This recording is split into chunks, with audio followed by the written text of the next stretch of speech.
In the heart of a busy market lay a small, dusty stall that most people barely noticed.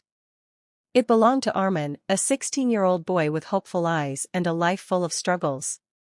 His father had passed away years ago, leaving only two things behind: a wooden stall and a mysterious stone wrapped carefully in a silk cloth. Arman's mother used to say, "Your father said this stone is priceless. Guard it with your life." But to Arman, it looked like just an ordinary rock, rough, gray, unimpressive.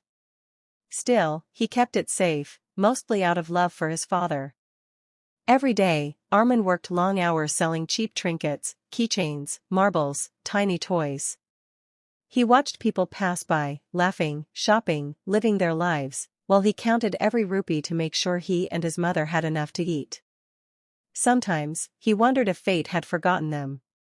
One afternoon, business was worse than usual. Clouds gathered, people hurried home, and the market slowly emptied. Arman rested his tired head on the counter, and that's when he saw it.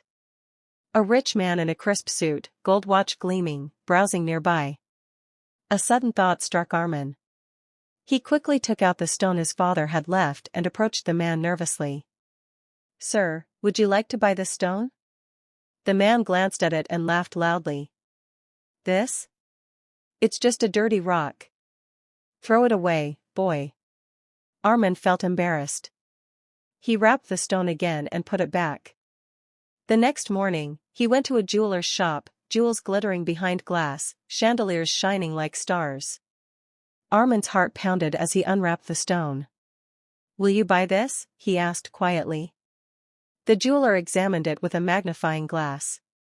His eyes widened for a moment, but then he cleared his throat and said calmly, "I'll give you 500 rupees." Arman's jaw dropped.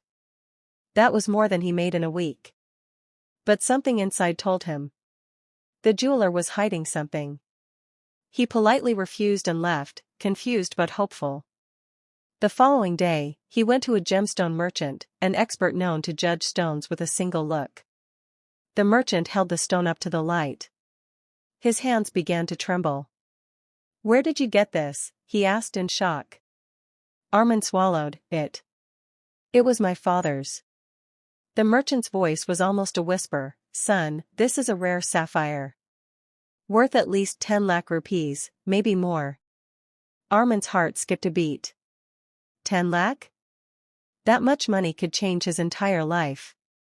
He could buy a proper house, send his mother to a doctor, even finish school. But instead of joy, he felt tears sting his eyes.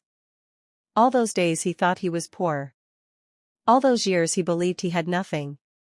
Yet the treasure had been with him the whole time. The merchant smiled kindly and said, "If you want, I can help you sell it in an auction. You'll be a rich young man." Arman nodded, but suddenly remembered his father's words.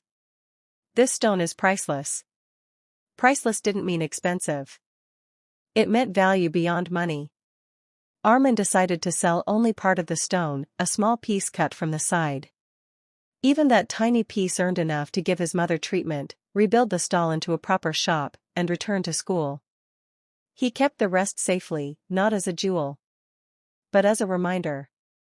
Months later, Arman stood inside his bright new shop, shelves filled with colorful items, customers smiling, his mother healthy again. He placed the precious stone inside a glass box, not for sale, but for people to see. Children often asked, "Bia, why is that stone so special?" Arman smiled and replied, "Because its value was always there. But I only discovered it when I believed it."